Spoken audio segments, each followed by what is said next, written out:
ናታሎም ዶክተር ዲና የጥርስ ህክምና ክሊኒክ ቅድም እንደተገለጸው ማህበራዊ ኃላፊነቱን በሚገባ የሚወጣ ተቋም ነው።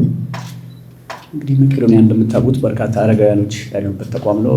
ያው እድሜ ሲገፋ ደግሞ የጥርስ ችግር ደግሞ ትልቁ ችግር ነውና ያንን ችግር የቀረፉልን ትልቅ ተቋም ስለሆነ በዚህ አጋጣሚ መቄዶንያ የሚረዳቸው 8500 ሰዎች ስም ከልብ አድርጌ አመሰግናለሁ። እንግዲህ ቅድም እንደተገለጸው ጥሩ ክሊኒክ ነው። ሙያዊ ስነ ምግባርም የተላበሰ ነው። ከሙያውም በተጨማሪ ከጥሩ ስነ ምግባር አገልግሎት እንደሚሰጥ እንግዲህ የመቄዶንያ አባቶች ምስክር መሆን ይችላሉ።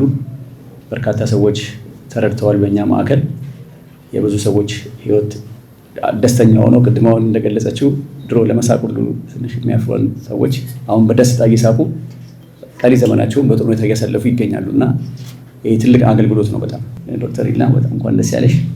በጣም እናመሰግናለን።